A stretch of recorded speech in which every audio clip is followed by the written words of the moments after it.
Conflit au Moyen-Orient. Comment trader dans une période pareille? Quelles sont les différentes orientations à privilégier durant cette première journée de trading de la semaine et durant peut-être tout le restant de la semaine? Là, c'est ce qu'on va voir dans notre vidéo d'analyse du jour. Voilà, on va parler de ce conflit au Moyen-Orient en tant que trader. Voilà, on va porter vraiment notre casque des traders et parler de ce conflit au Moyen-Orient. On va donner voilà les orientations qu'il faut privilégier durant une période pareille, voilà, pour maximiser ses chances de succès en trading. Pour ceux qui ne me connaissent pas, sachez que je suis Lionel Yemsa. Je suis trader indépendant depuis 5 ans déjà. Sur cette chaîne, je te parle de trading, je te parle de bourse, je te parle de stratégies qui peuvent te permettre, voilà, à générer des revenus sur les marchés financiers. Si l'une de ces thématiques t'intéresse, n'hésite pas à t'abonner, voilà, abonne-toi, active la cloche de notification pour ne pas manquer nos prochaines vidéos, voilà.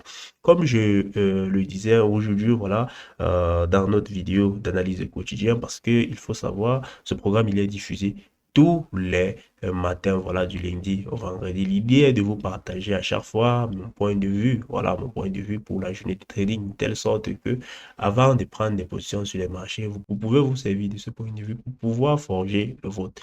Et je tiens à rappeler qu'il ne s'agit en aucun cas, voilà, d'un programme de conseil en investissement. Pourquoi? Parce que les marchés financiers sont extrêmement risqués, notamment la spéculation à très court terme que nous faisons, le trading, voilà, est extrêmement risqué. Et l'idée est de vous former d'abord, voilà, formez-vous, faites vos propres recherches avant d'engendrer le moindre risque sur les marchés. Donc, il ne s'agit pas des conseils en investissement. Cette semaine, les amis, on est dans un contexte assez particulier, voilà, avec un gros conflit au Moyen-Orient qui oppose jusqu'à présent trois pays. Israël, les États-Unis, voilà, et l'Iran. Israël et les États-Unis ont frappé à plusieurs reprises l'Iran, voilà. L'Iran qui a également rétorqué, voilà, en frappant à plusieurs reprises quelques bases américaines au Moyen-Orient et en envoyant également des missiles en Israël. Ce qu'il faut savoir, c'est que cette tension géopolitique crée un contexte assez incertain. Et durant ce contexte assez incertain, voilà, la bourse ne va pas se comporter comme elle a l'habitude de se comporter, voilà. Il est important pour nous, voilà, d'adopter une stratégie de trading différente dans une période pareille, voilà. Question pour nous de maximiser nos chances de réussite, voilà. Déjà, ce qu'il faut savoir, les amis, c'est que dans des contextes assez incertains comme celui-ci, les investisseurs et les traders vont privilégier les valeurs refuges. La principale valeur refuge, comme vous le connaissez, c'est l'or. Voilà, voilà. On peut remarquer que ce matin, l'or a connu une hausse juste exceptionnelle. Voilà. L'ouverture s'est d'abord fait avec un très gros gap comme ceci. Voilà. Et pour le moment, l'or ne cesse, voilà, de monter. Voilà. L'or ne cesse de monter avec une hausse équivalente déjà à 2,84%, pratiquement 3%, voilà, de hausse ce matin. Voilà. Donc, la principale valeur refuge durant des contextes pareils, c'est l'or. Les investisseurs préfèrent, voilà, se débarrasser des actifs qui peuvent être un peu risqués, voilà, pour se réfugier vers ces valeurs refuges. L'une des valeurs refuges également que beaucoup ignorent, c'est le dollar. Le dollar américain, les amis, est considéré parmi les devises comme étant une très grosse valeur refuge. Donc, durant des périodes assez incertaines comme celle-ci, voilà, généralement, les investisseurs vont aller également vers le dollar américain. En plus, la particularité avec ce contexte, c'est que c'est les États-Unis qui frappent en premier l'Iran. Donc, on est dans un contexte, les amis, où les États-Unis réaffirment, voilà, leur puissance envers le reste du monde. Donc, il est clair que dans un contexte pareil, ce serait idéal de miser sur le dollar. Et en plus, ce qu'il faut savoir, c'est que le Moyen-Orient occupe une place extrêmement importante dans tout ce qui est exportation du pétrole. Le Moyen-Orient fournit au reste du monde environ 70% du pétrole mondial. Donc, il est clair que dans un contexte pareil, cela devrait avoir des répercussions sur des canaux de distribution, voilà, du pétrole au restant du monde. Ce qui devrait causer ce qu'on appelle un choc pétrolier, voilà. Et cela devrait entraîner une forte hausse du pétrole. D'ailleurs, je vais vous montrer quelque chose. Vous verrez que le pétrole a ouvert aujourd'hui avec un gap extrêmement important. Et actuellement, quand j'enregistre cette vidéo, il est en hausse d'environ 7%, comme vous pouvez le remarquer. Regardez d'abord le gap gigantesque avec lequel le marché a ouvert aujourd'hui sur le pétrole. Voilà. On a fermé là à 67 dollars vendredi soir, voilà. Et l'ouverture, voilà, s'est faite là avec à 60 14 $. Donc, une hausse de plus de 10 $, voilà. Une hausse de plus de 10 $, voilà. Et vous savez la position qu'occupe le pétrole dans l'industrie mondiale. Le pétrole est l'une des matières premières les plus utilisées, voilà, dans cette économie moderne. Une forte hausse du coût du pétrole devrait clairement contribuer à une hausse des coûts de production. Une hausse des coûts de production qui pourrait se répercuter, voilà, sur les marchés et créer l'inflation. Une inflation, voilà, qui devrait forcément empêcher les différentes banques centrales d'envisager une baisse des taux d'intérêt. Et lorsque je parle de ces différentes banques centrales, je fais notamment référence à la Réserve fédérale. Une forte hausse du pétrole devrait empêcher la Réserve fédérale à envisager continuer son processus d'assouplement. Parce que je tiens à rappeler que le marché anticipait jusqu'à présent, voilà, une continuité, voilà, du processus d'assouplement de la Réserve fédérale. Mais avec ce choc pétrolier en vue, il est fort probable que la Réserve fédérale mette d'abord un stop, voilà, à ce processus d'assouplement. Et pourquoi pas, si le pétrole monte énormément, cela pourrait pousser la Réserve fédérale à envisager plutôt augmenter ses taux d'intérêt.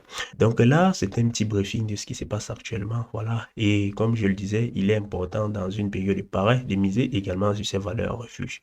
Ce matin, j'ai pris deux positions. Je l'ai d'ailleurs partagé dans mes différents communauté, voilà, des positions acheteuses sur le dollar. Vous savez, je ne trade que le marché du Forex. Donc, j'ai pris des positions acheteuses sur le dollar. J'ai d'ailleurs partagé ces différentes positions dans mon canal Telegram. Pour ceux qui me suivent sur Telegram, ils ont depuis été informés. Voilà, vous avez le lien de notre canal Telegram en description de cette vidéo. Voilà. Je vais revenir sur le DXY, voilà, très rapidement et vous présenter ce qui se passe, voilà, dessus et par la suite, voilà, je vais vous présenter ces deux opportunités de trading, voilà, l'une sur l'euro dollar et l'une sur le JBP USD, voilà. Sur le DXY, les amis, vous pouvez remarquer, voilà, la hausse, elle est juste magnifique, du dollar, la hausse, elle est magnifique, voilà. On était dans un contexte la semaine passée, voilà, marqué par une incertitude totale, voilà, vous voyez que le marché, voilà, était dans cette zone et tout, et bien que ce contexte fondamental nous pousse à acheter, voilà, le dollar, on a également un contexte technique qui est plutôt intéressant. Vous pouvez remarquer que là, on était dans un triangle, voilà, un rectangle là, avec ce niveau de résistance ici et ce niveau de support là. Donc, je vais essayer de les tracer. La résistance est là.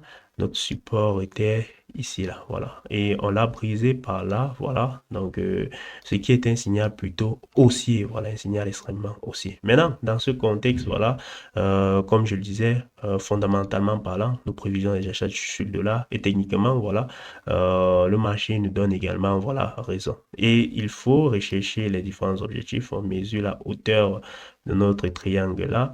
On essaye de répliquer cette hauteur de l'autre côté, voilà.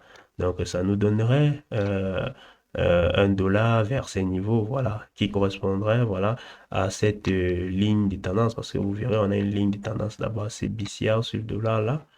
Voilà, cette ligne de tendance ici, c'est la ligne de tendance qui accompagnait toute cette chute du dollar. Voilà, si on se place en 4 heures, vous verrez cela un peu mieux, voilà. Donc, je vais me placer en 4 heures là, vous verrez, voilà. Il s'agit de cette ligne de tendance, voilà. Donc, si tout se passe, voilà, comme on prévoit en tout cas, voilà, on pourrait avoir 1 $ à ces niveaux, voilà. On pourrait avoir 1 $ à ces niveaux. Mais est-ce que cela va se faire aujourd'hui? Voilà, il faut faire très attention, voilà, parce que cela ne va pas forcément se faire aujourd'hui et pas forcément cette semaine, voilà. Mais le message est clair, on va privilégier ces positions acheteuses. S'il faut regarder les oscillateurs, vous verrez, c'est magnifique. Voilà, la hausse est juste magnifique. Voilà. Donc, pour le moment, on garde cette orientation acheteuse sur le dollar et tout. Voilà. Je vais vous présenter ce qu'on a sur l'euro dollar et le JBP USD. Sur l'euro dollar, on a, voilà, quelque chose d'assez intéressant. Voilà. Donc, ce support a été brisé parce que vous pouvez remarquer on avait un support assez intéressant là, voilà, sur ces extrémités, voilà, qui a été brisé, voilà. Maintenant, ce dernier plus bas, voilà, a également été brisé, voilà, donc on pourrait beaucoup penser à un marché qui se dirige vers cet autre niveau, regardez, c'est en descendant là, voilà, c'est niveau, voilà, ce niveau, voilà, ce support aussi. Donc, on pourrait, voilà, penser à un euro-dollar qui se dirigerait vers ce niveau. Voilà. Pour le moment, nous sommes dans ce mouvement. Voilà, donc on est tranquille. Voilà, cette chute-ci, nous sommes en train de profiter de cette chute-ci et tout, et tout, et tout, et tout, et tout, et tout. Donc on est tranquille. Maintenant, là, c'est ce qu'on peut dire sur l'euro-dollar. Voilà, également, ce qu'il faut savoir, c'est que on est dans un contexte, voilà, assez volatile. Donc, il va falloir être prudent, être capable d'entrer et de sortir, voilà, en l'espace de quelques minutes. Voilà, de quelques minutes. Voilà. Donc, c'est ce qu'il faut savoir. Si on regarde l'oscillateur, on verra que voilà, pour le moment, on est vraiment orienté à la baisse. Voilà, la baisse, elle est prononcée. Voilà, donc c'est également tranquille de ce côté. On va maintenant regarder ce qui se passe du côté du JBP USD. Voilà, du côté du JBP USD, les amis, comme vous pouvez le remarquer, la chute est également prononcée. Voilà, donc c'est magnifique. Voilà, donc on l'a également vendu. Hein, donc là, on profite plutôt bien. Voilà. Si on essaye de regarder les oscillateurs, vous verrez que voilà, on est vraiment baissière, hein, c'est magnifique. Voilà.